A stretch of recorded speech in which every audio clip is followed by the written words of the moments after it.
जो शिक्षा को लेकर के पूरे देश में अराजकता फैली हुई है। अभी 21 बच्चों ने जो आत्महत्या किया है वो देश के बच्चे थे, देश के भविष्य थे, और उन बच्चों के आत्महत्या की जिम्मेवारी कोई सरकार लेना नहीं चाह रही है। ये दुर्भाग्यपूर्ण है। भाई, अगर आपके कार्यकाल में 7 बार पेपर लीक का मामला सामने आया है तो ये आपकी जवाबदेही बनती है उसको ठीक करना। अगर आप ठीक नहीं कर सकते हो तो जिम्मेवारी लो और रिजाइन करो। आप पूर्व में भी देखे होंगे बहुत सारे मंत्रालय में, ऐसी रेल मंत्रालय हो या और कोई मंत्रालय हो, जहाँ पे घटनाएं घटित हुई है तो उन्होंने जिम्मेवारी ली और रिजाइन किया, ताकि देश में एक अच्छा मैसेज गया कि सरकार जिम्मेवार है लोगों के प्रति। आपको लगता है कि ये सरकार रिस्पॉन्सिबिलिटी लेती है? देखिए, धरने प्रदर्शन होते हो रहे हैं, रेलवे में दुर्घटना होती है तो उसमें वो बताते हैं कि एक्सीडेंट से पहले ही पता चल जाएगा, लेकिन उनका वो नहीं हुआ, इस्तीफा नहीं हुआ। और अब सड़कें टूट रही हैं लगातार, और अब ये क्या नाम है, एग्ज़ाम तो लीक हो ही रहे हैं। सर, ओवरऑल अगर सारे क्षेत्रों की बात करेंगे ना, तो सब जगह पे ये सरकार विफल है। शिक्षा, चूंकि ये विषय शिक्षा का है इसलिए हम लोग शिक्षा की बात कह रहे हैं। अदरवाइज आप जैसे अभी सड़कों की बात कहा आपने, नितिन गडकरी जी का क्या कहना है?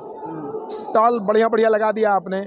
पेट्रोल आपने बोला था 17 रुपये लीटर करेंगे और आप 167 पहुंचा दिए उसको। अभी रिसेंट में 167 रुपये का स्टेटमेंट गडकरी जी ने खुद का दिया है।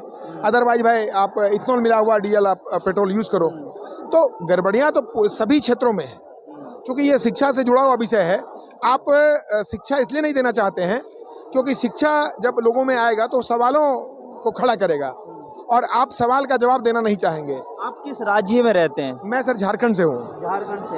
उत्तर प्रदेश में एक नेता ने यूनिवर्सिटी बनाई थी, जौहर यूनिवर्सिटी, उसे तोड़ने का फरमान मिल गया। 38 सर आप कर ही 38 बिल्डिंग तोड़ने का फरमान जारी सर, आप कर भी क्या सकते हो सर? जैसे आपका काम ही है बुलडोजर चलाना और बुलडोजर के नाम पर डराना। सर हमको ये बताइए, ठीक है, अगर वो यूनिवर्सिटी गलत तरीके से बनी है तो वो सरकार की संपत्ति है, ऐसा मान लिया जाए उसको, और उस संपत्ति को अधिग्रहण कर ले सरकार और उसका नामकरण चेंज कर दे नए नाम से। लेकिन भाई, इतनी बड़ी बिल्डिंग जो करोड़ों अरबों से के लागत से बनी है, उसको अगर आप डिमोलिश कर देंगे, तोड़ देंगे, तो क्या मिल जाएगा? ऐसा भी तो हो सकता है कि वो बारिश से ना ढही हो, बारिश से ना गिरी हो, या बारिश का पानी ना टपका हो, सरकार ने सोचा हो कि मजबूत बन गई, इसको गिरा दो। अब इसका तो भाई सरकार ही जवाब दे पाएगी कि वो क्यों तोड़ना चाह रही है। लेकिन यदि हमारे जैसे व्यक्ति से आप ये बात जानना चाहेंगे तो मैं यही कहूँगा कि इसको तोड़ने की आवश्यकता नहीं है, इसके स्वरूप को चेंज करने की आवश्यकता। स्वरूप इस मामले में कि अगर वो यूनिवर्सिटी ग्रांट कमीशन से रजिस्टर्ड है, नहीं है, ग्रांट से तो रजिस्टर्ड है, तो फिर अगर वो सारी अर्हता को पूरा करता है, सिर्फ ये है नक्शा पास नहीं बताया जा रहा है, तो भैया उसको वो अगर 40 बिल्डिंगें हैं, 40 में से 38 जो है वो अवैध बताई जा रही है। सर, अगर वो अवैध है तो फिर उसको सरकार अधिकृत कर ले, सरकार अपने जिम्मे में ले ले, वो सरकारी संपत्ति हो जाएगी और सरकार फिर अपने हिसाब से उसको संचालित कराए। इसमें गलती कहाँ पे है? विपक्ष के नेता हैं अखिलेश यादव, वो कह रहे हैं कि डीएम कार्यालय का भी पता कर लो, वो उसका भी नक्शा पास नहीं है। स्वाभाविक है, जिस समय डीएम कार्यालय बना होगा उस समय नक्शा का कोई कंसेप्ट नहीं होगा। पार्लियामेंट तो अब एक बात आप समझो, अब एक चीज़ों को अगर आप नुक्स निकालोगे तो भाई, आज़ादी जब हम लोग को मिली थी उस समय देश की स्थिति क्या थी? उन्होंने तो सीधे तो अब आप एक विषयों की बात करेंगे तो सभी जगहों पे समस्याएं होगी। तो ये तो विषय नहीं है भाई, ये ग्राउंड बना करके हम उसको डिमोलिश कर दें, तोड़ दें, हटा दें। भाई, उसका विकल्प है कि उसको संचालित करिए प्रॉपर तरीके से, सरकार अपने अंदर जिम्मे में ले करके उसको चलवाए। इसमें कहाँ गलती है?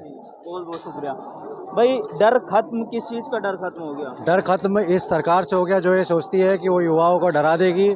सोनम वांगचुक जी को उठा के जो अस्पताल में ज़बरदस्ती भेज के वो युवाओं को डरा देगी और हमारे संघर्ष को रोक लेगी। ये डर उनसे ख़त्म हो गया है। खासकर नरेंद्र मोदी जी से मैं ये कहना चाहता हूँ और अमित शाह जी से ये कहना चाहता हूँ कि देश का युवा नहीं डरता है आपसे। क्या नहीं डरता सच में? सर, नहीं डरता है। आज जो बात चल रही है यहाँ पे सिस्टम के अगेंस्ट में बात चल रही है कि ये जो एजुकेशन सिस्टम है ये सही से काम नहीं कर रहा है। अगर आप रिसेंट की बात करें तो मैं जिन स्टूडेंट्स को पढ़ाती हूँ वहाँ पे 6, 7, 8 की बुक्स अभी तक नहीं आई है।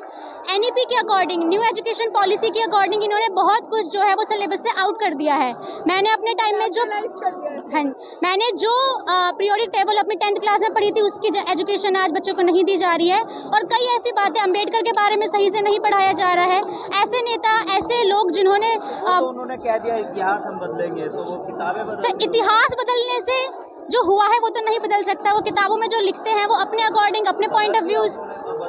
तो हम यहाँ पे इसी के अगेंस्ट में खड़े होने आए हैं कि वो जो देशद्रोही लोगों को बोल रहे हैं और जो भ्रष्टाचार चला रहे हैं, हाँ जी, हाँ जी, सैक्रिफाइज कर दिया है उसको, उसमें से सारी चीजें जो उनके अगेंस्ट जा सकती थी वी कुड यूज, वो सब उन्होंने हटा दिया बिकॉज वो चाहते ही नहीं है कि कोई उनके अगेंस्ट जाके क्वेश्चन करे। हम, आपने शायद मूवी देखी होगी चौक एंड डस्टर, उसमें हम किताब दिखा के उनसे क्वेश्चन तो कर सकते थे कि हमें ये पढ़ाया है, ये कहाँ देख रहा है। अब तो वो उन्होंने क्वेश्चन करने की गुंजाइश ही नहीं छोड़ी। एंटी नेशनल हो ना, तो सवाल करोगे? बिल्कुल हम सवाल कर रहे हैं, हम एंटी नेशनल है, वो हमारे अपने देश के यूथ का ध्यान नहीं रख रहे। वो देश को पीछे लेकर गए हैं। वो 2014 में जो कुछ भी बोलकर आए थे वो आज तक पूरा नहीं हुआ है।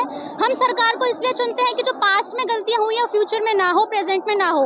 हमारा देश जिस लेवल पे आज खड़ा है उससे हम आगे बढ़े, पर उन्होंने देश को और पीछे लेकर चले गए हैं। और जिन कंट्रीज में हमारा नाम हुआ करता, जिन कंट्रीज के आगे हम बहुत ही फक्र के साथ खड़े हुआ करते थे, बहुत प्राउड के साथ खड़े हुआ करते थे, आज के टाइम पे हम उनसे भी डरने लगे। हमारे पास कुछ आंसर नहीं है करने के लिए।